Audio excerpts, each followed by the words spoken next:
వారమంతా పాపం చేస్తూ పాపంలోనే జీవిస్తూ యేసు ప్రభు దగ్గరకు వచ్చి, ప్రభు నా పాపాలు క్షమించి, వారమంతా నేను తప్పులు చేశాను, పాపాలు చేశాను అని ఒప్పేసుకొని మళ్ళీ లోకంలోనికి వెళ్ళి మళ్ళీ వారమంతా పాపం చేసి మళ్ళీ యేసు ప్రభు దగ్గరకు వచ్చి లేదా సంఘానికి వచ్చి పాపం ఒప్పుకొని, అంటే ఇది ఒక సైకిల్. ఈ సైకిలే క్రైస్తవ జీవితం అనుకుంటున్నారు చాలా మంది.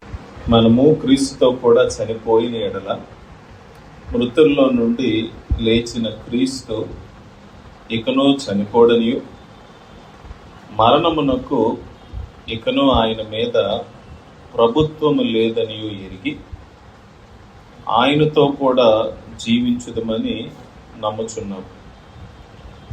ఏలయనగా ఆయన చనిపోటు చూడగా పాపం విషయమై ఒక్కమారే చనిపోయింది, కానీ ఆయన జీవించుట చూడగా దేవుని విషయమై జీవించుచున్నాడు. అటువలే మీరును పాపం విషయమై మృతులుగాను దేవుని విషయమై క్రీస్తు యేసునందు సజీవులుగాను మిమ్మును మీరే ఎంచుకొనుడు. కాబట్టి శరీర దురాశలకు లోపడనట్లుగా చావునకు లోనైన మీ శరీరమందు పాపమును యాలనీకుడి, మరియు మీ అవయవములను దుర్నీతికి సాధనములుగా పాపమునకు అప్పగింపకుడి. అయితే మృతుల్లో నుండి సజీవులమనుకొని మిమ్మును మీరే దేవునికి అప్పగించుకొనుడి. మీ అవయవములను నీతికి సాధనములుగా దేవునికి అప్పగించుడి. మీరు కృపకే గాని ధర్మశాస్త్రమునకు లోనైన వారు కారు గనుక పాపము మీ మీద ప్రభుత్వము చేయదు. ఈ 6వ అధ్యాయం క్రైస్తవ జీవితానికి పునాది. క్రైస్తవ జీవితం అంటే నేను చెప్తూ వచ్చాను, అదేంటి అని అంటే ఇదేదో ఒకరోజు జరిగే ఒక ఈవెంట్ కాదు, ఒక ఇన్సిడెంట్ కాదు. చాలా మంది క్రైస్తవ జీవితం అంటే, నేను అప్పుడెప్పుడో ఒకసారి చాలా కన్నీరు కార్చి పశ్చాత్తాపడి సువార్త విన్నప్పుడు ప్రార్థన చేశాను. నా పాపాలన్నీ యేసు ప్రభు దగ్గర ఒప్పుకున్నాను. ఇంకా అప్పటితో నా పాపాలన్నీ కూడా పోయాయి, కాబట్టి నేను క్రైస్తవుడిని అయిపోయాను అనుకునేవారు కొంతమంది ఉన్నారు. ఏదో వారానికో లేకపోతే నెలకో సంవత్సరానికో సంఘానికి వచ్చి బాప్టిజం తీసుకున్నాం కాబట్టి ప్రబోజనం తీసుకొని ఏదో వారికి నచ్చిన భక్తి, తెలిసిన భక్తి చేస్తూ నేను దేవుడిని నమ్ముకున్నాను, నేను క్రైస్తవుడిని అని చెప్పుకునేవారు చాలా మంది ఉన్నారు.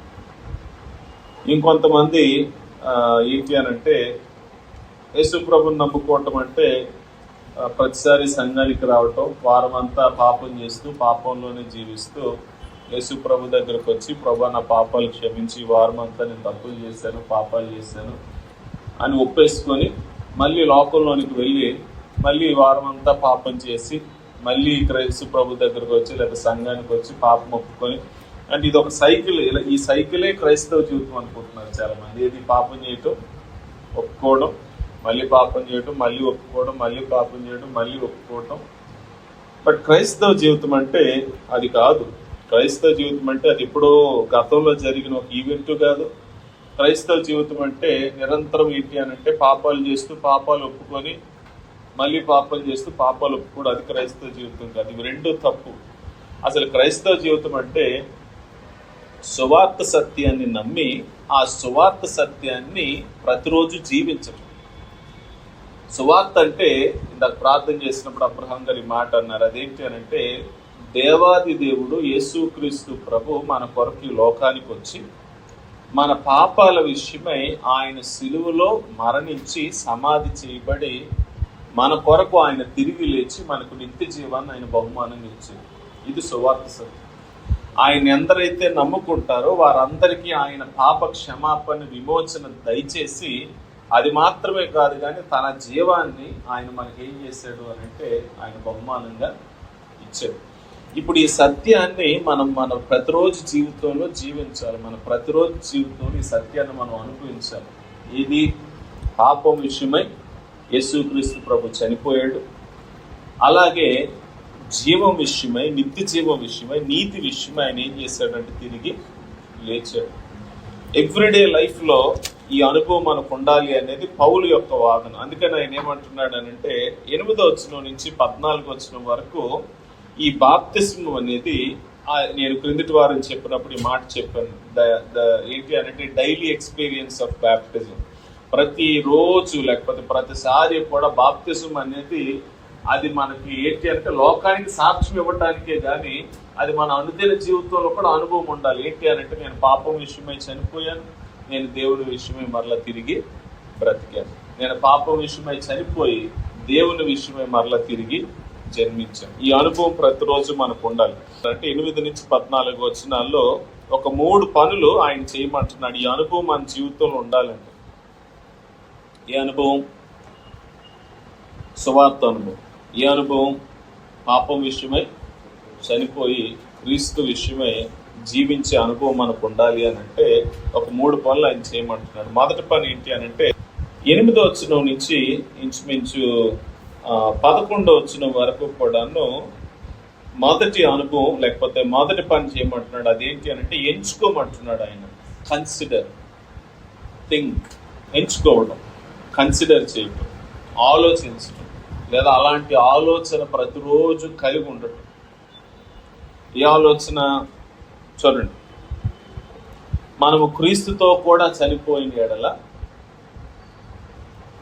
మృతుల్లో నుండి లేచిన క్రీస్తు ఎకను చనిపోడనియో మరణమునకు ఎకను ఆయన మీద ప్రభుత్వం లేదనియో ఎరిగి, మరలా అంటున్నాడు, ఎరిగి ఆయనతో కూడా జీవించుదమని నమ్ముచున్నాం.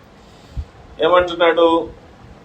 మనం యేసు ప్రభుతో కూడా చనిపోతే మృతుల్లో నుండి లేచిన క్రీస్తు ఇకను చనిపోడనియు, అంత మాత్రమే కాదు కానీ మరణమునకు ఇకను ఆయన మీద ప్రభుత్వం లేదని ఎరిగి ఆయనతో కూడా జీవించుదమని నమ్ముచున్నాం. ఏమి ఎరిగి మనం బ్రతకాలి, ఏమి నమ్ముతూ బ్రతకాలి అని అంటే, యేసు ప్రభు శిలువలో చనిపోయినప్పుడు ఎన్నిసార్లు చనిపోయాడు? ఒకసారే చనిపోయాడు. ఒక్కసారి చనిపోయిన తర్వాత, ఒకసారి మరణాన్ని అనుభవించిన తర్వాత, ఒకసారి పాపం విషయంలో శిక్ష పొందేసిన తర్వాత, ఇక ఆ పాపం విషయం ఆయన ఏం చేశాడు అనంటే పెట్టాడు. పాపానికి ఆయన ఒక ముగింపు పెట్టాడు. చనిపోవటం అంటేనే, యేసు ప్రభు సిలువ అంటేనే end to sin. He made an end to sin. అది మనకు అర్థం కావాలి. పాపానికి ఒక ముగింపు పలకటానికి సిలువ. కానీ ఆ సిలువ పాపానికి ఒక ముగింపు అయిన తర్వాత, అక్కడి నుంచి తిరిగి లేచిన తర్వాత జీవించటం చూస్తే ఎలా జీవిస్తున్నాడంటే ఆయన నిత్యము జీవిస్తున్నాడు. దేవుణ్ణి సంతోష పెడుతూ, లేదా దేవుని సన్నిధిలో ఇప్పుడు కుడి పార్శ్వాన ఆయన కూర్చుండి ఆయన ఏం చేస్తున్నాడంట? జీవిస్తున్నాడు. ఇది మనకి ఏం తెలియజేస్తుంది? ఒక సత్యాన్ని తెలియజేస్తుంది. అదేంటి అని అంటే, పాపానికి మనం ముగింపు పలికి దేవుని విషయమే జీవించబద్దులమై ఉన్నాం. సిలువ అంటే పాపానికి ముగింపు, పునరుత్థానం అంటే దేవుని విషయంలో యుగయుగాలు జీవించడం. మన క్రైస్తవ జీవితంలో కూడా ఈ అనుభవం ఉండాలి. ప్రతిరోజు మన అనుభవం ఏం కావాలి అని అంటే, పాపాన్ని ముగిస్తూ, పాపాన్ని చంపుతూ, పాపాన్ని రిజెక్ట్ చేస్తూ, దేవుని విషయంలో ప్రతిరోజు మనం ఏమవ్వాలి అని అంటే బ్రతకడం నేర్చుకోవాలి. కాబట్టి ఇది మనకేంటి అనంటే ఈ ఆలోచన రావాలంటున్నాడు ఆయన, ఈ థింకింగ్ రావాలంటున్నాడు, ఈ కన్సిడరేషన్ రావాలంటున్నాడు. 10వ వచనంలో ఇంకొంచెం ఆయన ఏమంటున్నాడు అనంటే దాన్ని ఇంకొంచెం ఎక్స్ప్లెయిన్ చేస్తున్నాడు. చూడండి, ఇక్కడ వన్ టైం జరిగింది కంటిన్యూస్ గా జరుగుతున్న దాని గురించి మాట్లాడుతున్నాడు. ఆయన చనిపోవటం చూడగా ఎన్నిసార్లు చనిపోయాడు అంటే ఇప్పుడే మనం మాట్లాడు, పాపం విషయమే ఒక్కమారే చనిపోయింది. కానీ ఆయన జీవించట చూడగా దేవుని విషయమై జీవించుతున్నాడు. అంటే జరిగిపోయిన గతాన్ని గురించి మాట్లాడుతున్నాడు, జరుగుతున్న వర్తమానాన్ని గురించి ఆయన మాట్లాడు. గతంలో ఏం జరిగింది? పాపానికి తీర్పు జరిగింది. పాపం విషయంలో ఆయన చేయాల్సినంత క్రైదనం చెల్లించేశాడు. ఇప్పుడు ఆయన ఏం చేస్తున్నాడంట? జీవించుచూ ఉన్నాడు, జీవిస్తూ ఉన్నాడు, దేవుని విషయమే జీవిస్తూ ఉన్నాడు. ఒక మాటలో చెప్పాలి అనంటే, మన జీవితంలో పాపం ఎలా ఉండాలి అనంటే ప్రజెంట్లో పాపం అనేది మన జీవితాన్ని ఏలటానికి, మన జీవితం మీద ప్రభుత్వం చేయటానికి, మన జీవితాన్ని తన వశంలో ఉంచుకోవడానికి పాపానికి ఏం లేదు అనే అధికారం. ఒక మాట క్రైస్తవుడు బాగా జ్ఞాపకించుకోవాల్సింది అదేంటంటే, సిలువలోనే నా పాపం అనేది కొట్టివేయబడింది, నా పాపం దాని ప్రభుత్వం సిలువలోనే ఎత్తివేయబడింది. కనుక ఇప్పుడు నా జీవితం ఇది నూతన జీవితం, క్రొత్త జీవితం, ప్రభు నాకు ఇచ్చిన బహుమానం. ఇది ఎందుకు కొరకు అంటే ఇక పాపం కొరకు కాదు, ఎందుకంటే పాపం అనేది నా గతం.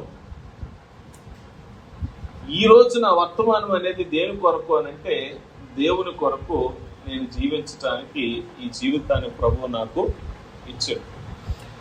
చరిత్రలో ఒక గొప్ప థియాలజియన్ ఉన్నాడు, సెయింట్ అగస్టిన్. ఈయన 3వ శతాబ్దానికి చెందినవాడు, 3-4 శతాబ్దానికి చెందినవాడు. ఈయన ఒకసారి ఈయన గురించి చెప్పాలి అని అంటే, ఈయన చాలా వ్యభిచారి. ఆ రోజుల్లో ఈయన వేశ్యల దగ్గరకు తరచుగా వెళ్తూ తల్లిని తండ్రిని బాధ పెడుతూ చాలా విలాసవంతమైన జీవితాన్ని జీవిస్తూ శరీరాన్ని కేవలం సుఖం కొరకు ఒక సాధనంగా వాడుకున్నాడు. సుఖాన్నే దేవునిగా ప్రేమించి సుఖాన్నే జీవితంలో కోరుకొని చాలా విలాసవంతమైన జీవితాన్ని జీవించాడు. అయితే ఇతడు బైబిల్ చదువుతున్నప్పుడు దేవుని వాక్యతంతో మాట్లాడి ఇతను మారు మనసు పొందుకున్నాడు. ఇప్పుడు అదే వ్యక్తి వీధిలో ఒకరోజు నడుచుకుంటూ వెళ్ళిపోతూ ఉన్నప్పుడు ఆ వ్యక్తిని ఒక ఆవిడ పిలిచిందంట వెనక నుంచి. అగస్టిన్ అగస్టిన్ అని పిలుస్తూ ఉంటే ఈయన పలకట్లేదంట. మళ్ళీ దగ్గరకు వెళ్ళి మళ్ళీ పిలిస్తే పలకలేదంట. ఈసారి వచ్చి తన చేయి పట్టుకుని తన భుజాన్ని తట్టి ఇలా వెనక్కి తిప్పి, ఏంటి పిలుస్తుంటే వెళ్ళిపోతున్నావు, నా దగ్గరకు రావడం మానేసేవేంటి నువ్వు అని అడిగితే ఈయన ఎంత బాగా సమాధానం చెప్పాడు అని అంటే, నీకు తెలిసిన అగస్టిన్ చచ్చిపోయాడు, ఈ అగస్టిన్ వేరొక అగస్టిన్ యేసు ప్రభు నందు క్రొత్తగా జన్మించాడు అని అంటే ఆమెకేం అర్థం కాల. ఇదేంటిది ఎలా మాట్లాడుతున్నాడు ఈయన, అసలు ఏం మాట్లాడుతున్నాడు ఈయన అన్నట్టుగా ఆమె అనుకుంది. ఈయన తన డైరీలో ఈ మాటలు రాసుకున్నాడు. ఈయన నిజంగా క్రిస్టియన్ లైఫ్ అని అంటే ఇది చిన్న మార్పు కాదు. అంటే మనం చూడండి, రోజు జీవితంలో చిన్న చిన్న మార్పులు చేసుకుంటాం. మనం ఏంటి అని అంటే, రోజు మనం ఏంటి అని అంటే ఒక పార్కుకి వెళ్ళేవాళ్ళం, ఈరోజు ఏంటి అని అంటే ఇంకో పార్క్కి వెళ్తున్నాం. లేకపోతే మనకి ఇంతకు ముందు ఏంటంటే ఒక కలర్ బట్టలు వేసుకోవడం అలవాటు, ఇప్పుడు ఏంటంటే ఇంకో కలర్ బట్టలు వేసుకుంటున్నాం. రోజు మనకు ఒక రకమైన తిండి తినడం అలవాటు, ఈరోజు ఏంటి అంటే కొత్త తిండి తింటున్నాం. అంటే తిండి మార్చు. క్రైస్తవ జీవితం అని అంటే జీవితంలో మనం చేసుకునే మార్పుల్లో ఒక మార్పు కాదు. అక్కడికి వెళ్ళే వాళ్ళం ఇక్కడికి వెళ్తున్నాం, అది నమ్ముకునే వాళ్ళం ఇది నమ్ముకుంటున్నాం, ఇంతకుముందు అది చేసే వాళ్ళం ఇది చేస్తున్నాం కాదు క్రైస్తవ జీవితం. క్రైస్తవ జీవితం అంటే అదేంటి అని అంటే జీవ మరణాలు, డెత్ అండ్ లైఫ్.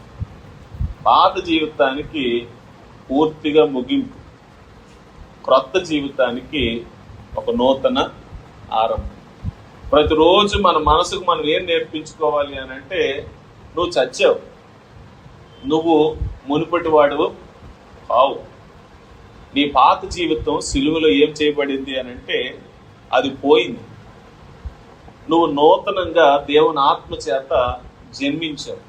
నీకు దేవుడు ఒక నూతన జీవాన్ని ఇచ్చాడు, నీకు ఒక నూతన బ్రతుకుని ఇచ్చాడు. You are a new man. ఒక రకంగా నువ్వు నూతన పురుషుడివి, నువ్వు నూతన స్త్రీవి, యేసు క్రీస్తునందు నూతనంగా చేయబడ్డావు. అందుకనే పౌలు ఈ మాటలు కొరింథీ పత్రికలో రాస్తూ ఇలాంటి ఏమంటాడు అంటే, క్రీస్తు యేసునందు ఉన్నవారు నూతన సృష్టి. 2 కొరింథీ పత్రిక 5వ అధ్యాయంలో ఆయన మాట అంటాడు. ఏమంటాడు అని అంటే, క్రీస్తు యేసునందు ఉన్నవారు నూతన కాగా ఎవడైనను క్రీస్తునందు ఉన్న ఎడల వాడు నూతన సృష్టి. అంటే దేవుడు మనల్ని కొత్తగా జన్మింపజేశాడు, దేవుడు మనల్ని కొత్తగా చేశాడు. మన పాతదనాన్ని అంతటినీ తీసేశాడు. మన పాత జీవితాన్ని ఆయన సిలువలో ఏం చేశాడు అని అంటే, క్రీస్తు మరణంలో మనల్ని కూడా ఆయన ఏం చేశాడు అని అంటే, మన పాపానికి మన గతానికి ఆయన ముగింపు పెట్టి మనకు ఒక నూతన జీవాన్ని, నూతన బ్రతుకును, నూతన స్థాయిని ఆయన మనకు ఇచ్చాడు. కాబట్టి మన థింకింగ్ ఎలా ఉండాలి అని అంటే, ఈ ఆలోచన మనకు ఉండాలి ప్రతిరోజు. ఈ ఆలోచన మనకు లేదనుకోండి, మన జీవితంలో ఏం పని చేస్తుంది? పాపమే పనిచేస్తుంది. మీకు తెలుసా, మన ఆలోచన అనేది మన విశ్వాసాన్ని ప్రభావం చేస్తుంది. మన విశ్వాసం మన ప్రవర్తనని ప్రభావం చేస్తుంది. మన ఆలోచన దగ్గరే ప్రతిదీ మొదలవుతుంది. అందుకే బైబిల్లో ఎక్కువ సార్లు కన్సిడర్ థింక్ అనే మాటలు ఉపయోగించారు. If you don't think right, you don't behave right. If you don't behave right, you don't act right.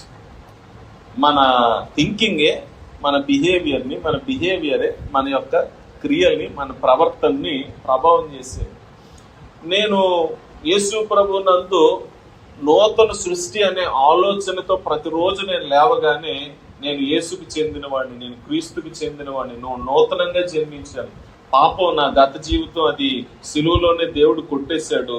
ఆయన కొరకు బ్రతకడానికి నన్ను ఆయన నూతనంగా చేసుకున్నాడు. కాబట్టి ఐఎమ్ ఎ న్యూ మ్యాన్. నేను 10 సంవత్సరాల క్రితం బ్రతికినట్టుగా, 5 సంవత్సరాల క్రితం బ్రతికినట్టు, లేదా క్రిందటి వారం నేను బ్రతికినట్టుగా ఇప్పుడు మరలా బ్రతకాల్సిన అవసరం నాకు లేదు. ఎప్పుడైతే ఈ థింకింగ్ అనేది మనలో ఉండదో మన జీవితంలో ఏం పని చేస్తుంది అని అంటే, పాపం మరలా మనల్ని మోసం చేయడానికి ప్రయత్నం చేయాలి. క్రిందటిసారి చెప్పాను, సిన్ అనేది మనుషుల్ని ఎలా మోసం చేస్తుంది అని అంటే, నువ్వు ఇంకా మారలేదు, నువ్వు ఇంకా పాతవాడివి, నువ్వేమి కొత్తగా మారిపోలేదని పాపం మనల్ని భ్రమ పెడుతూ ఉంటుంది. ఈ కొలసీ పత్రికలో పౌలు ఏమంటాడో చూడండి. పౌలు ఏమంటున్నాడు అని అంటే,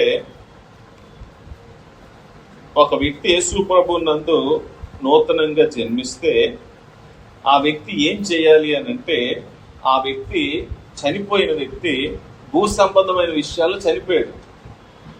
మరి ఏ విషయాల్లో బ్రతికాడు? పర సంబంధమైన విషయాల్లో బ్రతికాడు. అందుకని మన దృష్టి ఎక్కడ ఉండాలంట, మన ఆలోచన లేకపోతే మన దృష్టి ఎక్కడ ఉండాలంట, మీరు క్రీస్తుతో కూడా లేపబడిన వారైతే. మరలా ఈయన దేని గురించి మాట్లాడుతున్నాడు? సువార్త సత్యం, మరణం, పునరుత్థానాన్ని గురించి మాట్లాడుతున్నాడు. మీరు నిజంగా క్రీస్తుతో కూడా లేపబడితే, మీలో నిజంగా పాపం విషయంలో మీరు చనిపోతే, క్రీస్తు విషయంలో మీరు బ్రతికితే, లేపబడిన వారైతే మీరు ఏం వెతకాలి? పైన ఉన్న వాటినే వెతకండి. అంటే మన వెతుకులాట దేని మీద ఉండాలి? పైన ఏముందో వెతకండి అంటున్నాడు. పైన మీ దృష్టి పెట్టమంటున్నాడు. నాకు ఈ భూమి మీద ఏముంది, ఏం లేదు, నా పక్కనోడికి ఏముంది, ఈ లోకంలో ధనవంతులు ఉన్నారు, ఆరోగ్యవంతులు ఉన్నారు, జ్ఞానవంతులు ఉన్నారు, ఈ లోకంలో ఉన్న వాటి పైన మీ ఆలోచన పెట్టకండి. ఎందుకు వరకు అని అంటే, కొంచెం క్రిందకు వస్తాయని ఏమంటున్నాడంటే, అక్కడ క్రీస్తు దేవుడు కుడిపార్శ్వమందు కూర్చుండి ఉన్నాడు. అక్కడ చూడండి, అక్కడ ఏముంది అని అంటే, అక్కడ క్రీస్తు ఉన్నాడు, దేవుడు ఉన్నాడు. క్రీస్తు దేవుని కుడిపార్శ్వమందు కూర్చుండి ఉన్నాడు. అంత మాత్రమే కాదు, పైనున్న వాటి మీదే గాని భూ సంబంధమైన వాటి మీద మీ మనస్సు పెట్టుకొనకూడదు. మీరు ఇక్కడ పెట్టవద్దు. ఎందుకనంటే మీ క్రీస్తు అక్కడ ఉన్నాడు, దేవుడు అక్కడ ఉన్నాడు. అంత మాత్రమే కాదు కానీ ఈ భూ సంబంధమైన వాటి మీద మీరు దృష్టి పెడితే, మీ దృష్టి మిమ్మల్ని ఏం చేస్తుంది అని అంటే, పైనున్న వాటి మీద కాకుండా ఈ లోక సంబంధమైన వాటి మీద మీ దృష్టి ఉండిపోయేలాగా చేస్తుంది. మిమ్మల్ని మోసం చేస్తుంది మీ దృష్టి.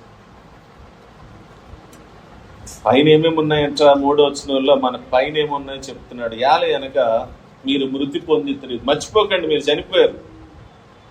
పాపం విషయంలో, గత జీవితం విషయంలో, లోకం విషయంలో, భూ సంబంధమైన వాటి విషయంలో మీరు చనిపోయారు.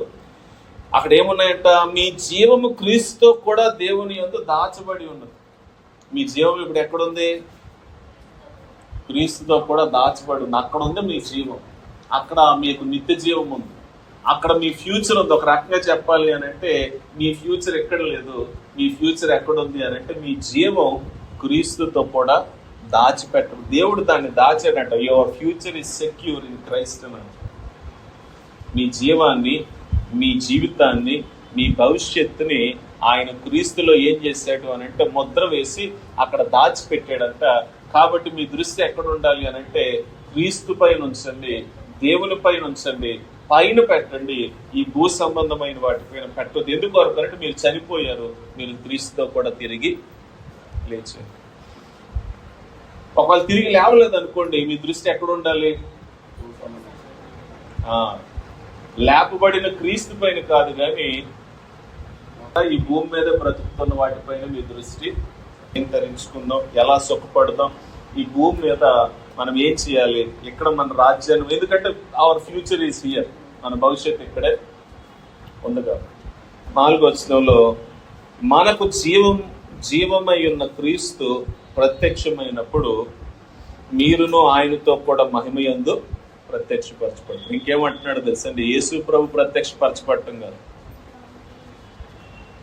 ఆయన ప్రత్యక్షపరచబడినప్పుడు ఆయన మహిమలో మనం కూడా అంటే మనకు మహిమ ఉంది, అంత మాత్రమే కాదు కానీ మనకు ఆ కుమారునితో కూడా క్రీస్తుతో కూడా ఏముంది అని అంటే రాజ్యం ఉంది. ఆయన ఎప్పుడు ప్రత్యక్షమవుతాడు, దేనికి ప్రత్యక్షమవుతాడు, ఆయన యుగాలు రాజ్యం చేయడానికి ఆయన ఈ లోకంలో ఒకరోజు ఏం కాబోతూ ఉన్నాడు అని అంటే ప్రత్యక్షం కాబోతుంది. ఒక రకంగా పౌలు అంటున్నాడు, డోంట్ బి ఫూల్డ్, మోసపోవద్దు, వెర్రివారు కావద్దు, మీ దృష్టి ఇక్కడ పెట్టి మోసపోవద్దు. క్రీస్తు ఆయన యందు దాచబడిన మీ భవిష్యత్తు, మీ జీవం, మీరు ఆయన యందు ఉన్నారు, ఆయనే మీ జీవం. ఆయన ప్రత్యక్షం కాబోతూ ఉన్నప్పుడు, ఆయన ప్రత్యక్షమైనప్పుడు మీరు ఆయనతో కూడా ప్రత్యక్షం అవుతారు. 5వ వచనంకి వచ్చేసరికి ఇప్పుడు ఏమంటున్నాడు చూడండి ఏమంటున్నాడు, చంపేమంటున్నాడు. ఎందుకు వరకు అంటే అవి చచ్చే ఆల్రెడీ, చచ్చిన వాటిని ఏం చేయమంటున్నాడు ఆయన, బ్రతకనివ్వద్దు, ఏలనివ్వద్దు, ప్రభుత్వం చేయనివ్వద్దు, కిల్ అంటున్నాడు. ఇన్ఫాక్ట్ వాటి వలన దేవుని ఉగ్రత అవిధేయుల మీదకి వచ్చును. అవిధేయుల మీదకి దేవుని ఉగ్రత రావటం ఓకే, ఎందుకు వరకు అంటే వారి దేవునికి అవిధేయులు. వారు ఎందులో బ్రతుకుతారంట, వారు వీటిలోనే భూ సంబంధమైన వాటి మీద వారి దృష్టి ఉంటుంది. దేని మీద, జారత్వం, అపవిత్రత, కామకత్వం, దురాశలు, విగ్రహారాధన, ధనాపేక్ష, అటు వారి మీదకి దేవుని ఉగ్రత వస్తుంది. ఇప్పుడు 7వ వచనంలో ఏమంటున్నాడు చూడండి, పూర్వము వాటి మధ్య లేకపోతే వారి మధ్య జీవించినప్పుడు మీరును వీటిని అనుసరించి నడుచుకుంటారు. ఇప్పుడైతే మీరు కోపమును, ఆగ్రహము, దుష్టత్వము, దోషణ, మీ నోట బూతులు అను వీటన్నిటిని విసర్జించుడు. ఒకరితో ఒకడు అబద్ధమాడుకుడి. అనగా ప్రాచీన స్వభావం పైన ఒక అంకి ఉంది చూడండి, ప్రాచీన స్వభావం పైన 8 అని అంకి ఉంది. క్రిందను చూస్తే ఏముంది, ప్రాచీన పురుషుని అని అంటున్నాడు. ఎంత అద్భుతంగా ఈ మాటలు రాశాడు చూడండి. 9వ వచనం నేను చదువుతున్నాను. ఒకరితో ఒకడు అబద్ధమాడుకుడి, అనగా ప్రాచీన స్వభావము అంటే ప్రాచీన పురుషును, దాని క్రియలతో కూడా మీరు పరిత్యాజించి జ్ఞానము కలుగు నిమిత్తము దాన్ని సృష్టించిన వాని పోలిక చొప్పున నూతన పరుచున్న నవీన స్వభావం ధరించుకుని ఉండి అంటున్నాడు. ఏమంటున్నాడు అనంటే, ఈ పాత పురుషుడు వాడు చంపేయండి, వాడిని ఉండనివ్వకండి. నేను క్రిందసారి ఈ మాట మీకు చెప్పాను. మన లోపల మనం మారేం కానీ ఏం మారలేదంటే మన శరీరం ఇంకా మారలేదు. ఇది ఎప్పుడు మారుద్ది, ఇది చావు రావాలి, లేదంటే ప్రభు రావాలి. థియోలాజియన్స్ ఏమంటారు అనంటే, మనమంట 3 దశల్లో రక్షించబడతామంట. సిలువలో యేసు ప్రభు ప్రాణం పెట్టినప్పుడు మన పాపం వలన వచ్చిన జీతమైన మరణాన్ని ఆయన ఏం చేశాడు అని అంటే కొట్టువేశాడు. కాబట్టి మన పాప శిక్షను మనం జయించేసాం, అంటే మనకు విమోచన అనేది జరిగిపోయింది. అయితే పాపం యొక్క ప్రభావం ఇంకా మన జీవితంలో పోలేదు. రెండవది ఏంటి అని అంటే, పాప ప్రభావంలో నుంచి మనం ప్రతిరోజు ఏం చేయబడుతూ ఉండాలంట, రక్షింపబడుతూ ఉండాలి, విమోచింపబడుతూ ఉండాలి, విడిపించబడుతూ ఉండాలి. ఎందుకొరకు అంటే ఈ శరీరం ఇంకా పాపానికి పూర్తిగా ఇందులో ఏం కలగలేదు, విమోచన కలగలేదు. దీన్ని ఏమంటారు అని అంటే ద పవర్ ఆఫ్ సిన్ అంటారు. దాన్ని ఏమంటారు అంటే పెనాలిటీ ఆఫ్ సిన్ నుంచి విడిపించేశాడు ఆయన. బట్ పవర్ ఆఫ్ సిన్ అనేది ఇంకా మన జీవితంలో కొనసాగుతూనే ఉంది. మూడవది ఏమంటారంటే theologians, the presence of sin, అంటే పాపం అనేదే లేకుండా దేవుడు అప్రోచ్ చేస్తాడు. అది ఎప్పుడు అయితే మనం చనిపోవాలి, లేదంటే ప్రభు వచ్చి మనల్ని మహిమ శరీరాలు మనకు ఆయన అనుగ్రహించాలి. దాన్ని ఏమంటారంటే ద ప్రెజెన్స్ ఆఫ్ సిన్. ఈ 3 మాటలు జ్ఞాపకం చేసుకోండి. The penalty of sin, the power of sin the presence of sin. Penalty అంటే ఆయన కొట్టేశాడు. క్రీస్తు యేసునందు ఉన్న వారికి ఏ శిక్ష విధి లేదు. కానీ దాని అర్థం ఏం కాదు అని అంటే పూర్తిగా మనం పాపం నుంచి విడిపించబడిపోయామా అంటే లేదు. ఎందుకు అనంటే ఇంకా మన కళ్ళు పాతవే, మన బుద్ధి పాతదే, మన శరీరం పాతదే, మన అలవాట్లు పాతవే, మన చుట్టూ ఉన్న పరిస్థితులు పాతవే. నేను మారాను కానీ సినిమాలు మారలేదు కదా, నేను మారాను కానీ నా స్నేహితులు మారలేదు కదా, నేను మారాను కానీ నా సెల్ ఫోన్కి మారు మనసు రాలేదు కదా, నేను మారాను కానీ నా చుట్టూ ఉన్న నా స్నేహితులు మారలేదు కదా. కాబట్టి సాతానికి మారు మనసు లేదు. వాడు ఎలా ఉన్నాడు? సాతాను ఈ రోజు కూడా సాతాన్ లాగే ఉన్నాడు కదా. కాబట్టి మనం ఈ పవర్ ఆఫ్ సిన్ నుంచి విడిపించబడాలి అని అంటే మనం చేయాల్సిన పని ఏంటి అని అంటే consider your self as dead. మీరు మారారని మీకు తెలియాలి. ఎవరు మారినా మారకపోయింది. మీరు చచ్చారని మీకు తెలియాలి. మీరు దేవుని విషయమై బ్రతికారని మీకు తెలియాలి. మీరు దేవుని విషయమై ప్రతిరోజు బ్రతకాలని మీకు తెలియాలి. జాన్ పైపర్ అనే ఒక ఆయన ఏమన్నాడనంటే ఇలా అన్నాడు. ఆయన ఏమన్నాడనంటే సువార్త అంట రోజు మనం ఏం చేసుకోవాలంట? బోధించుకోవాలి. Teach yourself gospel every day. రోజు బోధించుకోవాలంట. పొద్దున్న లేవగానే మనం బోధించుకోవాలి. ఏమని? బయట వాళ్ళకి తర్వాత మనం సువార్త బోధించాలి. సువార్త లేని వాళ్ళు బోల్డ్ మంది ఉన్నారు, వారికి మనం సువార్త బోధించాలి. కానీ ప్రతిరోజు ముందు లేవగానే మనం సువార్త బోధించుకోవాలి. ఏమని? మన పాపాల విషయమే ఆయన యేసు ప్రభు చనిపోయి తిరిగి లేచాడు. కాబట్టి నువ్వు కూడా ఏమవ్వాలి? నీ పాపాల విషయమే ఈరోజు చావాలి. దేవుని విషయమే ఈరోజు నీవు జీవించాలి. పాపం చేయడానికి నీకేం లేదు, అధికారం లేదు, హక్కు లేదు. You must die to sin and live to God అని నాకు నేను బోధించుకొని నా అడుగు బయట పెట్టినప్పుడు, పాపం నా ముందుకు వచ్చినప్పుడు నాకు తెలియాలి, అవును నా ప్రభు పాపం విషయమే చనిపోయాడు కాబట్టి ఇక పాపం నాకు చేయటానికి నాకు కూడా ఏం లేదు అని అంటే నాకు అవసరత లేదు, నాకు అని అంటే హక్కు నాకు లేదు. ఇది మొదటి విషయం అండి. కన్సిడర్.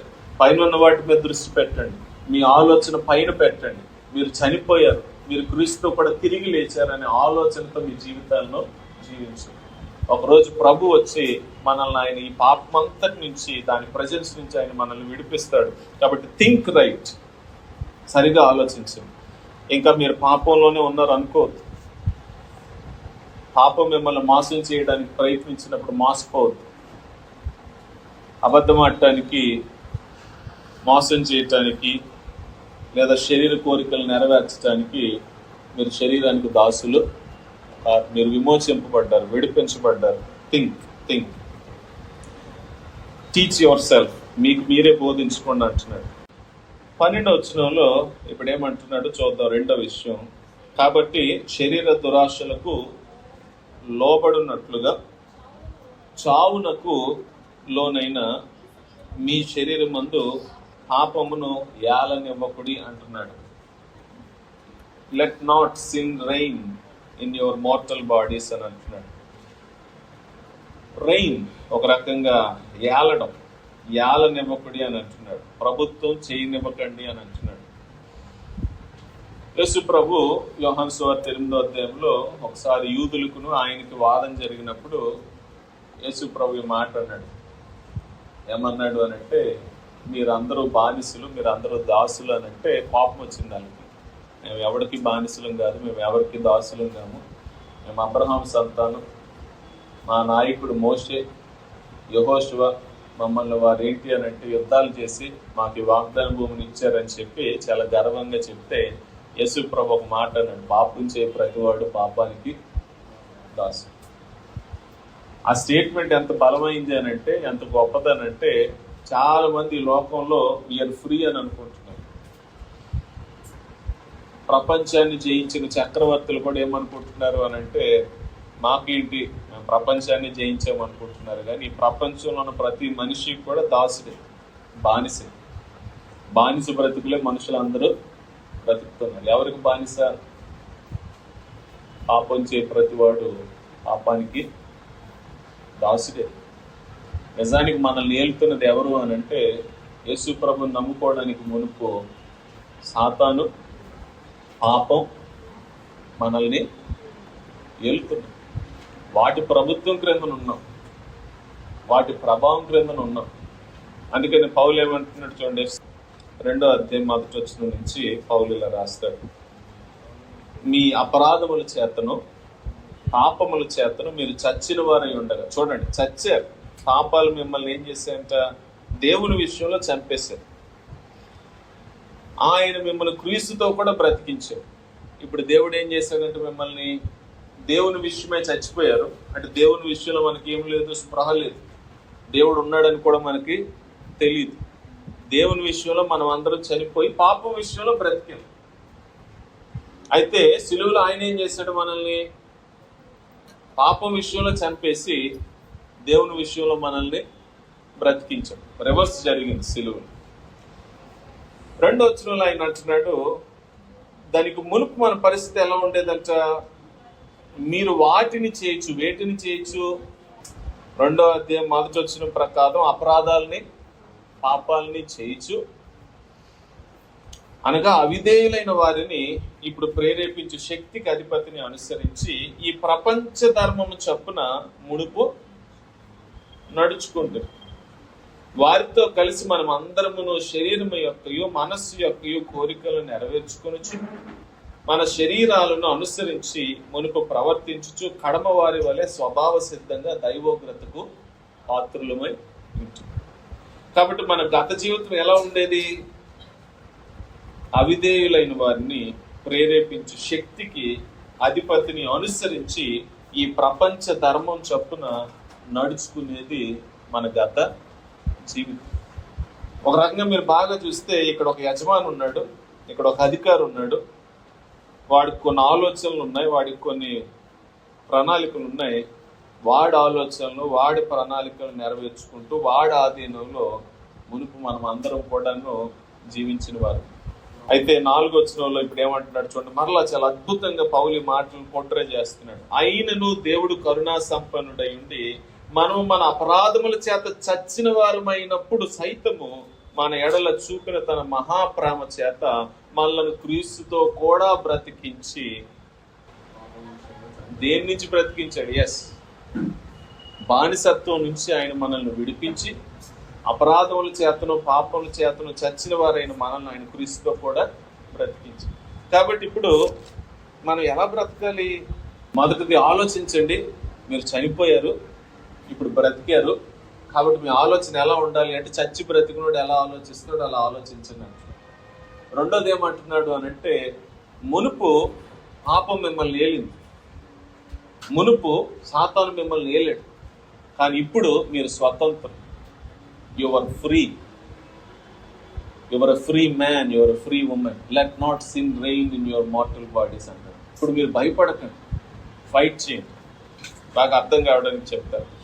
భారతదేశంలో కుల వ్యవస్థ ఎలా ఉందో, యూరోపియన్ కంట్రీస్లో వైట్ అండ్ బ్లాక్ ఈ జాతి వివక్ష అనేది చాలా ఎక్కువగా ఉండేది.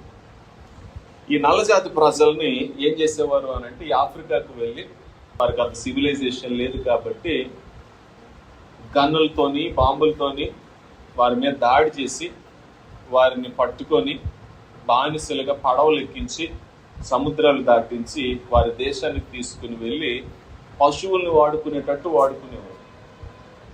వాళ్ళతో వెట్టి చాకరీ చేయించేవారు. శరీరం మీద ఏంటి అంటే వీళ్ళ ముద్ర వేసి, నుదుటి మీద ముద్రలు వేసి అతి దారుణంగా బానిసత్వానికి నల్ల జాతి ప్రజలు గురైనంతగా ఇంకెవరు కూడా గురి కాలేదు. బట్ ఎప్పటి వరకు? ఒక పీరియడ్ వరకు అనుభవించారు. అందులో నుంచి కూడా కొంతమంది ఏం చేశారు అనంటే రివైవల్ తీసుకొచ్చారు. కొంతమంది ఏమయ్యారు అనంటే ఈ యొక్క దుర్మార్గతను కొంతమంది వ్యతిరేకించి అందులో నుంచి నల్లజాతి ప్రజలను ఏం చేయడానికి ప్రయత్నించారంటే విమోచించడానికి, విడిపించడానికి ప్రయత్నం చేశారు. సరే, మొత్తానికి ఒక సమయం వచ్చింది, ప్రపంచవ్యాప్తంగా ఒక శాసనం చేశారు. అదేంటి అని అంటే, ఏ మనిషికి కూడా బానిస కాదు. All men are equal. మనుషులందరూ కూడా సమానం. రంగు ఒక వ్యక్తిని ఏం కాదు అని అంటే తక్కువ చేయదు, రంగు ఒక వ్యక్తిని ఏం కాదు అంటే ఎక్కువ చేయదు. ఇప్పుడు అదే అమెరికాలో ఎవడన్నా కానీ నువ్వు నలుపు కాబట్టి నువ్వు నాకంటే తక్కువ అని అన్నాడు అనుకోండి, వాడిని వెంటనే తీసుకొని ఏం చేస్తారు అని అంటే జైల్లో పెడతారు. అనటానికి లేదు. ఎందుకొరకు అనంటే ఇప్పుడు యువర్ ఫ్రీ. ఒకప్పుడు వారు మిమ్మల్ని ఏలితే మీరు ఫైట్ చేశారు, మిమ్మల్ని ఒకరు ఏం చేశారు అంటే విడిపించారు, మిమ్మల్ని ఏం చేశారు స్వతంత్రులుగా చేశారు, మీకు ఫ్రీడమ్ ఇచ్చారు. కాబట్టి యువర్ ఫ్రీ. మన భారతదేశంలో కూడా ఇంచుమించు అంతే జరిగింది. ఒకరు ఎక్కువ అని, ఒకరు తక్కువ అని, ఈ కులమే గొప్పదని, ఈ కులం తక్కువ అని ఒకప్పుడు చాలా కాలం 100 సంవత్సరాలు పరిపాలన చేశారు, బ్రతికారు, అలాగే జీవించారు మనుషులు. కానీ ఒక సమయం వచ్చినప్పుడు అంబేద్కర్ లాంటి వారు లేదా కొంతమంది మిషనరీస్ ఫైట్ చేసి అంటే మనకి ఏం తీసుకొచ్చారంటే స్వతంత్రత తీసుకొచ్చి ఆల్ మెన్ ఆర్ ఈక్వల్. ఇప్పుడు కులాన్ని బట్టి మీరు ఏం చేయడానికి లేదు అన్నట్టు వివక్ష చూపడానికి లేదు. కాబట్టి ఇప్పుడు ఏం చేయాలి? ఎవరన్నా వచ్చి నువ్వు తక్కువ అని అంటే మనం ఫైట్ చేయాలి. నేను ఎందుకు తక్కువ, దేనికి తక్కువ? ఇప్పుడు ఫైట్ చేస్తున్నాం. పౌలు ఇంచుమించు అదే విషయాన్ని ఇక్కడ మనకు చెప్తున్నారు. అదేంటంటే ఒకప్పుడు సాతాను మిమ్మల్ని ఏలింది, పాపం మిమ్మల్ని ఏలింది, ఏది నచ్చితే అది మీతో జయించింది. ఎందుకొరకు అనంటే మనం అప్పుడు దాసులం కాబట్టి, మనకు విమోచన లేదు కాబట్టి, మనం యేసు ప్రభు మనకు ఎవరో తెలియదు కాబట్టి పాపం మిమ్మల్ని ఏలితే ఓకే, నో ప్రాబ్లం. బట్ ఇప్పుడు మీరు ఎవరు అంటే విమోచింపబడ్డారు, మీరు విడిపించబడ్డారు. ఇంకా మీరు బానిసత్వంలో బ్రతకాల్సిన అవసరం లేదు. ఒకవేళ మీరు బానిసత్వంలో బ్రతుకుతున్నారంటే దాని అర్థం ఏంటో తెలుసండి, మీరు మోసపోతారు. ఇప్పుడు చేయాల్సింది ఏంటో తెలుసండి, ఊడిగం చేయటం కాదు, బానిసత్వం చేయటం కాదు, ఫైట్ చేయాలి. పౌలు ఏమంటున్నాడు తెలుసండి, ఇవ్వాలనివ్వద్దు అంటున్నాడు. పాపం మీ మీద ప్రభుత్వం చేయనివ్వద్దు అంటున్నాడు. ఫైట్ చేయమంటున్నాడు. లొంగిపోవడానికి పోరాడడానికి తేడా ఉందా లేదా? బాధాకరమైన విషయం ఏంటి అని అంటే చాలా మంది క్రైస్తవులకు పాపానికి లొంగిపోవటమే అలవాటు అయింది, కానీ పాపంతో పోరాటం అలవాటు కాలేదు. యేసుక్రీస్తు ప్రభు మనకు మాదిరించిపోయాడు. ఏమంటున్నాడంటే మన ప్రభు పాపంతో పోరాడాడు.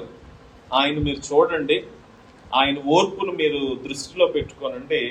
4వ వచనంలో అంటున్నాడు, మీరు పాపంతో పోరాడుటలో రక్తము కారునంత ఇంకా దాన్ని మీరు ఏం చేయలేదంటే ఎదిరించలేదు.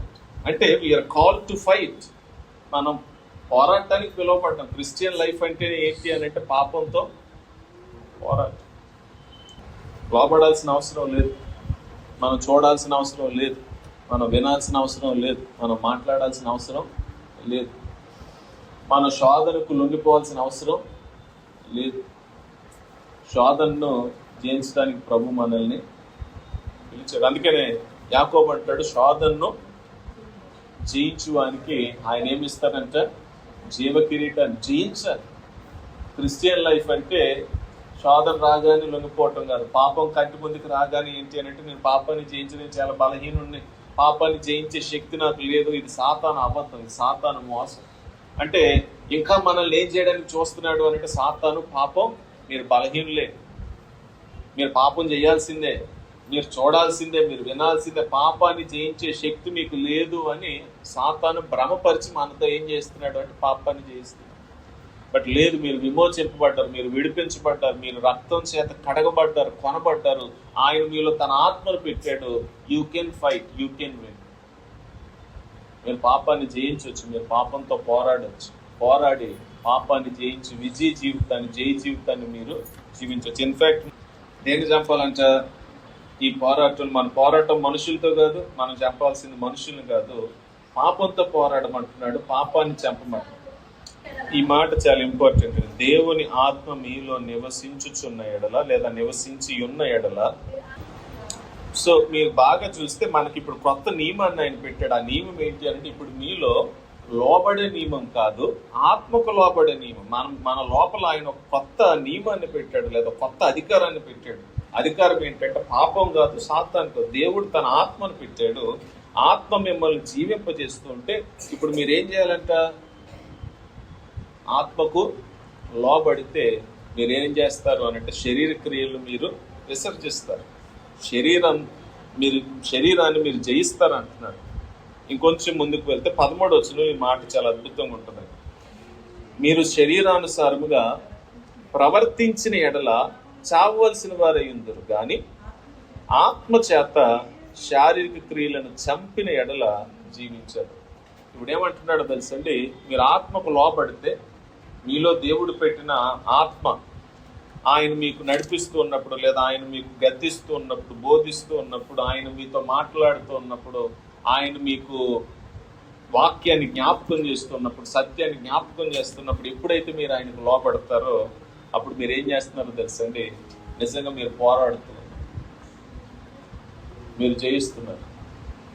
ఇద్దరు యజమానులు ఉన్నారు. ఒక యజమాని మునుపు ఉండేవాడు, పాపం, సాతాను. ఇంకో యజమాని మీరు యేసు ప్రభువునందు విశ్వాసం ఉంచినప్పుడు దేవుని ఆత్మగా ఆయన మీలో నియమించారు. ఇప్పుడు దేనికి లోపడతారో మీ స్వతంత్రత దేవుడు ఇచ్చాడు, మిమ్మల్ని విమోచించి మీకు స్వతంత్రతని ఇచ్చాడు. బట్ క్రిస్టియన్స్ దేనికి, క్రైస్తవులు దేనికి లోపడాలి అని అంటే నీతికి లోపడాలి, దేవుని ఆత్మకు లోబడి ఆయన తల వంచినప్పుడు మనం ఏం చేస్తున్నాము అని అంటే మనం పాపాన్ని చేస్తున్నాం. You're fighting a battle. లేదండి నేను ఆత్మానుసారంగా నడుచుకోను, నేను ఆత్మకు లోబడను, నేను శరీర క్రియలకే లోపడతానంటారా? మీ ఇష్టం. శరీర క్రియలకు లోబడిన వాడు చావవలసిన వాడు. 13 వచ్చింది. జాన్ ఓవెన్ అని ఇప్పుడు ఏమన్నాడు అని అంటే, మీరు పాపాన్ని చంపండి లేదా పాపం మిమ్మల్ని పోయించండి. ఈ రూమ్లో మిమ్మల్ని ఒక పులిని పెట్టామనుకోండి, మీ దగ్గర 2 ఆప్షన్స్ ఉంటాయి. మొదటి ఆప్షన్ ఏంటి? పులి పెద్దదే, పులి భయంకరమైంది, ప్రమాదకరమైంది, హార్లు ఉంటాయి, గోళ్ళు ఉంటాయి, మీద పడుతుంది, మిమ్మల్ని తినేస్తుంది. బట్ బ్రతకాలంటే ఏం చేయాలి? ఖచ్చితంగా ఇంకొక ఆప్షన్ లేదు, ఉన్నదే ఈ రూము. క్రిస్టియన్ లైఫ్ కూడా అంతే. మీ శరీరంలో పాపం ఇంకా ఉంది, ప్రభువుని నమ్ముకోగానే పాపం నుంచి పూర్తిగా మీరు విమోచింపబడలేదు. You have only 2 options. మొదటిది ఏంటి అని అంటే ప్రతిరోజు దాన్ని చంపాలి. పొద్దున్న లేచినప్పటి నుంచి రాత్రి వరకు మన పోరాటం ఏం కావాలని అంటే కిల్ సిన్. అది మిమ్మల్ని చూడమన్నప్పుడు చూడటం, వినమన్నప్పుడు వినటం, ఏది వద్దంటే అది చేయటం. మరొక వైపు దేవునాత్మ మనకు బాధకుడిగా ఉన్నాడు, దేవునాత్మ మనల్ని బోధిస్తున్నాడు. ఆయన బోధిస్తూ ఉన్నప్పుడు ప్రతిరోజు నిర్ణయం తీసుకోవాలి మన జీవితంలో. పాపానికి లోపడాలా, దేవునికి లోపడాలి, పోరాడాలా, లొంగిపోవాలి. మీద పడుతుంది అనుకోండి, సరే పడితే పని ఏం చేస్తానని ఎంత శాతకాని వాడైనా సరే కనీసం ఏం చేస్తాడు? నాకు తెలిసి చిన్న పిల్లలైన మీద పులి పడుతున్నాడు ఏం చేస్తాడు? పరిగెత్తడానికి, తప్పించుకోవడానికి, కనీసం తొయ్యటానికి ప్రయత్నం చేస్తాడు. మరీ కొంతమంది క్రైస్తవులు ఏంటంటే ఎంత చేతకాని వారిగా భక్తి చేస్తారనంటే పాపాన్ని మేము జయించలేము అన్నట్టుగా లొంగిపోవటమే పాపానికి. అది క్రైస్తవ జీవితం కాదు. క్రైస్తవ జీవితం అని అంటే పోరాటం. సో రెండో నియమం ఈయన ఏం చెప్పాడు అని అంటే 6వ అధ్యాయంలో క్రైస్తవ జీవితంలో మొదటిది ఆలోచించండి, థింక్ అంటున్నాడు. Consider your dead to sin but alive to God. మొదటిది మీరు పాపం విషయంలో చనిపోయి దేవుని విషయంలో బ్రతికారు, మీరు నూతన సృష్టి మర్చిపోవద్దు అంటున్నాడు.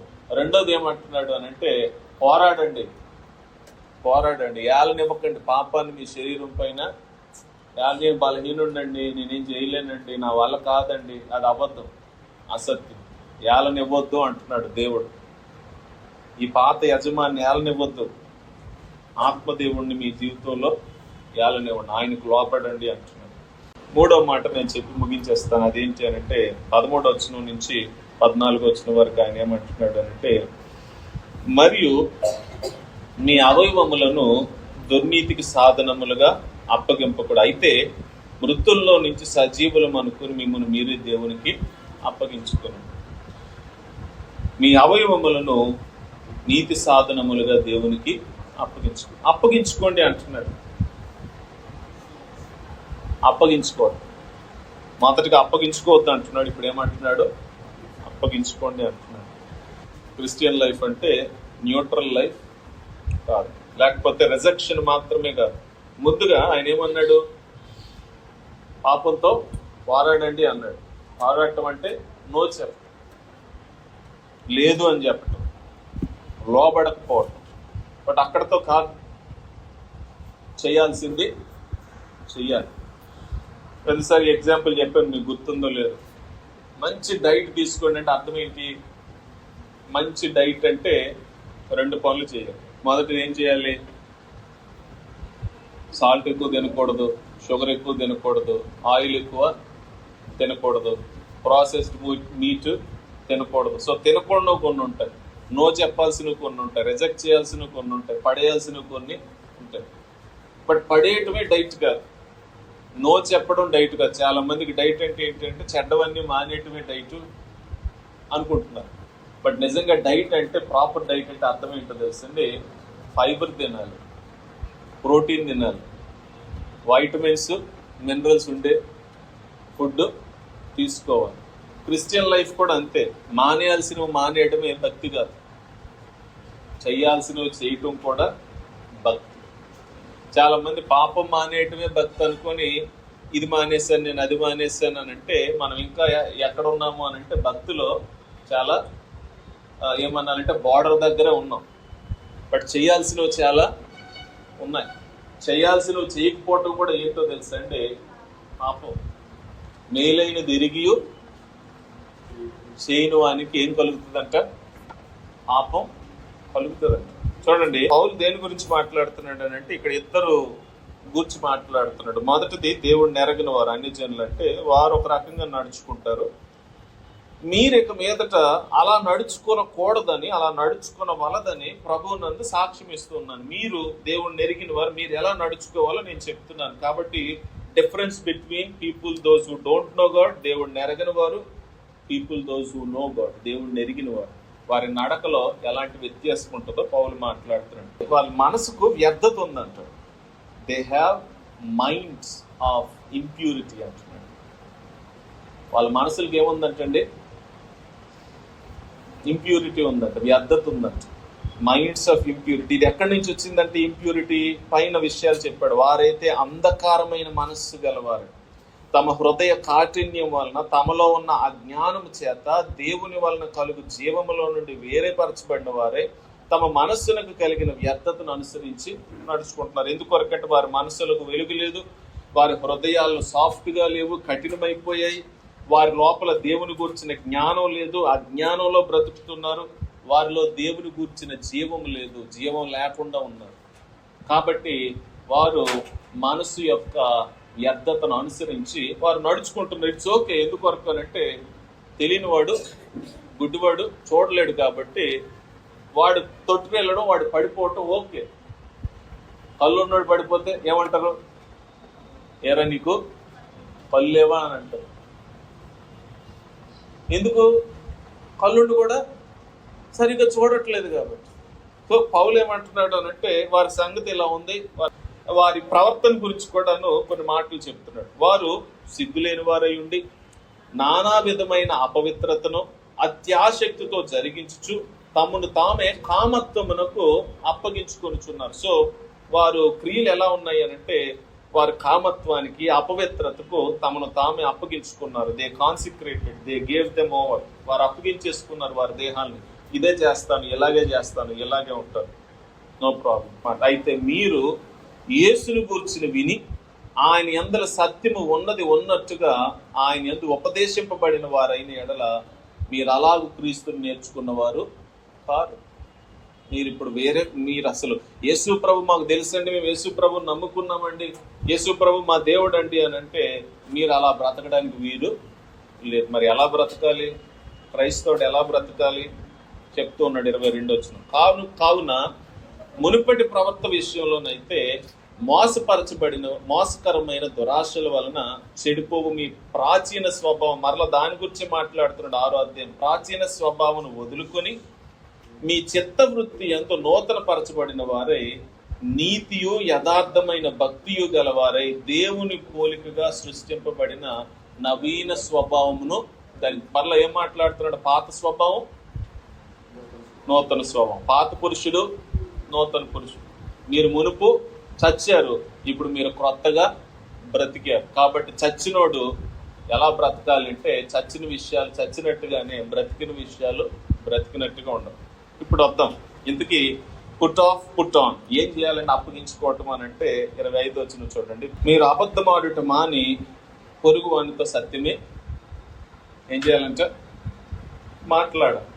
సో క్రైస్తవుడు ఏం మానేయాలి, ఏం విడిచిపెట్టాలి, అసత్యాన్ని విడిచిపెట్టి పొరుగు వానితో సత్యాన్ని మాట్లాడాలి. ఒకవేళ మనం ఇంకా అబద్ధానికి, ఇంకా మనం అసత్యానికే మన జీవితాలను అప్పగించుకుంటూ ఉంటే మనం ఇంకెప్పుడు పాపాన్ని జయించగలం? Put off. క్రైస్తవులు అబద్ధం ఆడరని నేను చెప్పట్లేదు, ఆడకూడదని చెప్తున్నాను. ఆడటానికి మనకు హక్కు లేదని చెప్తున్నాను. విడిచిపెట్టమని చెప్తున్నాను. అది మనకు తగదని చెప్తున్నాను. అందుకు మనం పిలువబడలేదు. పర్లేదండి అబద్ధం ఆడకపోతే కుదరదండి, లోకంలో బ్రతకలేమండి అని అంటే ఇంకా మనం ఇండైరెక్ట్గా ఏం చెప్తున్నామో తెలుసండి, ఇంకా నేను లోక సంబంధం అండి అనే చెప్తున్నాను. నేను యేసుకు సంబంధించిన వాడిని కాను, ఆయనకు నచ్చినట్టుగా నేను జీవించలేనని మనం చెప్తున్నాం. 26వ వచనంలో ఏమంటున్నాడు చూడండి, కోపపడుడి కానీ పాపము చేయు. కోపం వస్తుంది తప్పు చేసినప్పుడు, బట్ కోపం రావటం వేరు, కోపం బట్టి పాపం చేయటం వేరు. కోపాన్ని బట్టి పాపం చేయడం అంటే ఏంటి? కొంచెం ముందుకు వెళ్ళాక ఆయన ఏమంటున్నాడు తెలుసండి, సూర్యుడు అస్తమించే వరకు మీ కోపము నిలిచి ఉండకూడదు, అపవాదికి చోటు ఇవ్వకూడదు. కోపం ఎక్కువైంది అనుకోండి, ఎక్కువ కాలం కోపం మన లోపల ఉందనుకోండి, ఆ కోపం ఎక్కడ దారితీస్తుంది? శత్రుత్వం, ద్వేషం, అసూయ, పగ, ప్రతీకారం. సాతాను మన లోపల ఉన్న కోపాన్ని ఆశ్రయంగా తీసుకుని చోటు తీసుకుంటాడు, పని చేస్తాడంట. అది ఏదన్నా చేయొచ్చు. వాళ్ళ మీద చాడీలు చెప్పొచ్చు. కొంతమంది కత్తితో పొడవరు, మాటలతో పొడుస్తుంటారు. కొంతమంది మనుషుల్ని చంపరు, క్యారెక్టర్ని చంపుతారు. తెలుసండి, ఎదుటోళ్ళని గురించి కోపం పెట్టుకొని వాళ్ళని ఏం చేయరు, కానీ వారి వెనకాతలు ఏం చేస్తారు? బ్యాక్ బైటింగ్ అంటారు కదా, వాళ్ళ క్యారెక్టర్ని పాడు చేసేస్తారు. మనిషిని చంపడం కంటే క్యారెక్టర్ని చంపడం ఇంకా చెడ్డది. ఎదురుగా వెళ్ళి ఒక మనిషిని కొట్టేసినా పర్వాలేదు, కానీ వెనకాతల వాళ్ళ మీద చెడ్డగా చెప్పడం ఉంది చూసారు, అది దేవుని దృష్టిలో. ఎందుకనంటే శరీరం కంటే క్యారెక్టర్ ఇంకా గొప్పది. బట్ మనుషులు ఈ కోపాన్ని హృదయంలో పెట్టుకొని ఎప్పటి కోపం ఉన్నప్పుడు తీసేయకుండా ఏం చేస్తుంటారు అని అంటే కోపాన్ని హృదయంలో పెట్టుకొని ప్రవర్తిస్తూ ఉంటారు. మీరు అలా ఉండడానికి వీలు లేదు.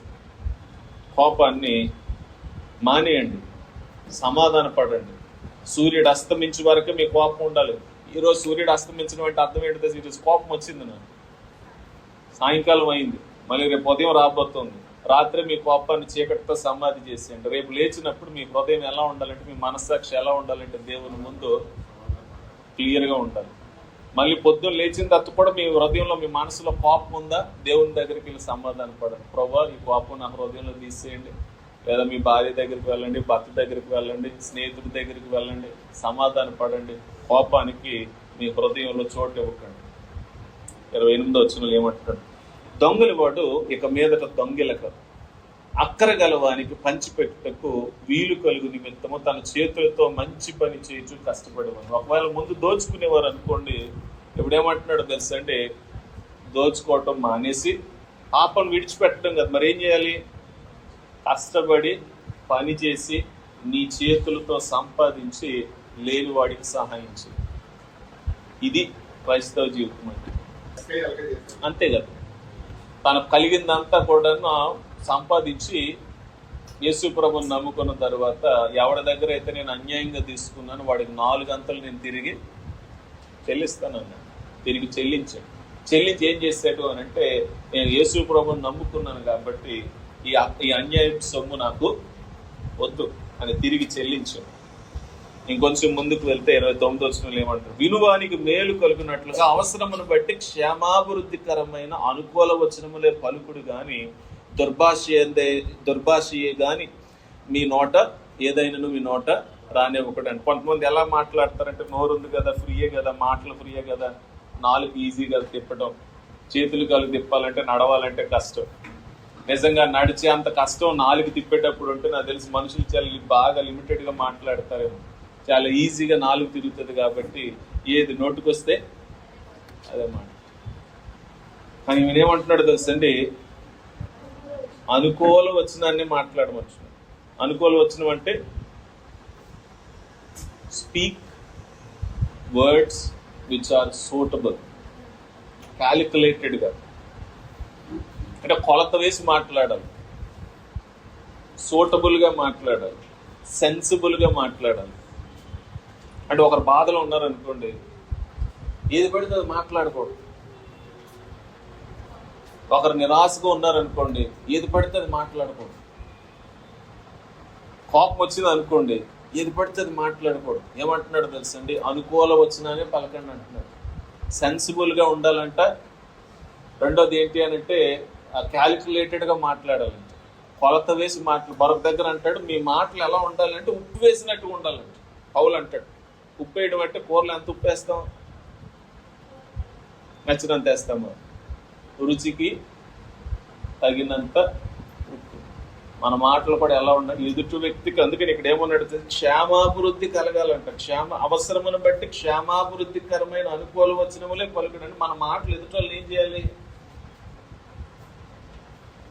క్షేమ వృద్ధి, మేలు చేయాలి, బాగు చేయాలి. ఈ రెండు మాటలు గుర్తుపెట్టుకోనండి. మన మాటలు ఎదుటోళ్ళని ఏం చేయాలంటే ఎదుటోళ్ళకు మేలు చేయాలి. రెండోది మన మాటలు ఎదుటోళ్ళని ఏం చేయాలి అంటే బాగు చేయాలి.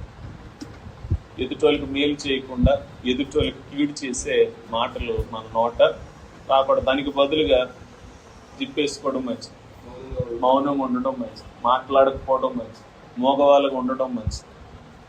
ఏది పడితే అది మాట్లాడడం క్రైస్తవునికి తగదు. కాబట్టి మానుకోవాలి, నేర్చుకోవాల్సినవి నేర్చుకోవాలి. ఇది క్రైస్తవ జీవితం.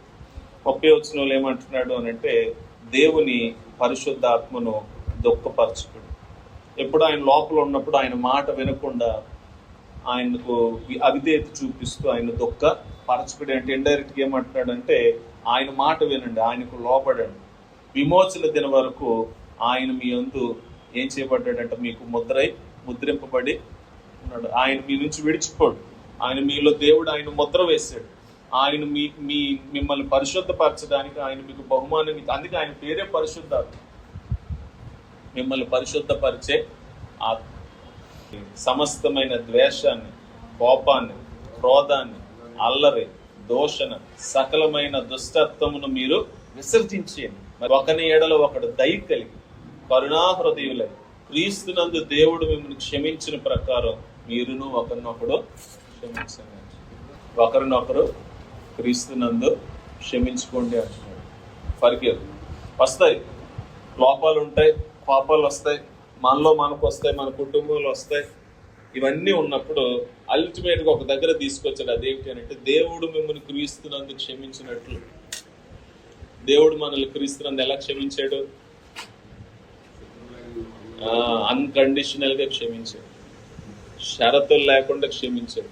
నేను ఎందుకు చేయాలి, నాకేం అవసరం, ఎలా తప్పించుకోవాలి, ఎలా మోసం చేయాలి, ఎలా పగ తీర్చుకోవాలి అంటే ఒక రకంగా మనుషులుగా బ్రతకడం మానేసి ఎంత ఘోరంగా తయారయ్యారంటే, ఇంట్లో కానీ, బయట కానీ, పని దగ్గర కానీ, చదువు దగ్గర కానీ మనుషులు అసలు మనుషుల్లాగా లేకుండా ప్రవర్తిస్తూ ఉన్న ఈ లోకంలో ఆయన మనల్ని ఎలా బ్రతకమంటున్నాడు అని అంటే, దేవుడు క్రీస్తునందు మిమ్మల్ని క్షమించినట్లుగా మీరును ఒకరినొకరు క్షమించి ఆయన మిమ్మల్ని ప్రేమించినట్టుగా మీరు ఒకరినొకరు ప్రేమిస్తూ ఈ లోకంలో.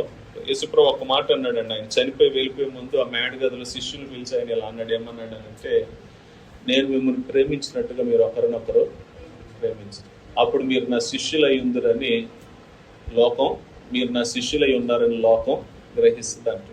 లోకానికి ఎలా తెలుసు మీరు యేసుప్రభుని నమ్ముకున్నారంటే, తెల్లబట్టలు వేసుకుంటే కాదు, లేకపోతే నుదుటి మీద ఒక సిలువు బొట్టు పెట్టుకోవడం కాదు. కొంతమంది ఈ మధ్య సిలువు బొట్టులు పెట్టుకుంటున్నారు, లేకపోతే మెడలో సిలువు గొలుసు వేసుకోనో, చేతుల్లో ఏదో బైబుల్ పట్టుకోనో, ఇవన్నీ బయటకు కనిపించే గుర్తు. ఒక వ్యక్తి యేసుప్రభుని నమ్ముకున్నాడని ఎలా తెలియాలో తెలుసు అంటే, యేసుప్రభు మనల్ని ఎలా ప్రేమించాడో మనం మన కుటుంబాన్ని అలా ప్రేమించినప్పుడు, మన బంధువుల్ని, మన సంఘాన్ని, మన చుట్టూ ఉన్న సమాజాన్ని మనం అలా ప్రేమించినప్పుడు, లోకానికి కళ్ళు ఉన్నాయి, లోకానికి చెవులు ఉన్నాయి, లోకానికి బుద్ధి ఉంది, చూస్తారు, వింటారు, గమనిస్తూ ఉంటారు మనం ఏం చేస్తున్నాం. మనల్ని చూసినప్పుడు వాళ్ళకి అర్థం అవుతుంది మనం ఎవరిని నమ్ముకున్నాం, మనం ఎవరిని వెంబడిస్తున్నాం. కాబట్టి ఈ 3 మాటలు పౌలు చెప్తూ ఉన్నాడు. క్రిస్టియన్ లైఫ్లో మన జీవితం ఎలా ఉండాలి అని అంటే, చనిపోయి తిరిగి లేచిన వాళ్ళలాగా ఉండాలి. పాప విషయంలో మనం చనిపోయి దేవుని విషయంలో తిరిగి బ్రతికిన వారంగా మనం ఉండాలి. అలా ఉండాలంటే మన ఆలోచన అలా ఉండాలి. నేను పాపం విషయంలో చనిపోయి నేను దేవుని విషయంలో బ్రతికాను. I have new life. నేను ఇప్పుడు జీవిస్తున్న ఈ జీవితం క్రొత్తది. పాత జీవితం లేదు, అది సమాధి అయిపోయింది. రెండవది, నేను ప్రతిరోజు పాపంతో ఏం చేయాలంట? పోరాడాలి. అప్పగించుకోకూడదు, లోబడిపోకూడదు, నేను జయించలేను అనుకోకూడదు. జయించగలం. ఎందుకొరకు అనంటే ఆయన తన ఆత్మను మనలో పెట్టాడు, ఆయన మనకు విజయాన్ని ఇచ్చారు.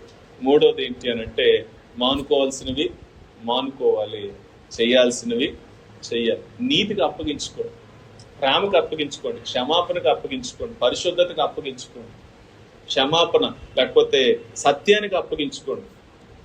మంచి చేయటానికి మిమ్మల్ని మీరు ఏంటి అనంటే అప్పగించుకోండి. ఎప్పుడైతే మన జీవితం ఇలా ఉంటుందో అప్పుడు మనం ఎవరము అనంటే మనం క్రీస్తుతో కూడా నడుస్తున్నవారు, మనం క్రీస్తుతో కూడా జీవిస్తున్నాం. కాబట్టి ఈ మాటలను బట్టి మనం ప్రార్థన చేసుకుందాం.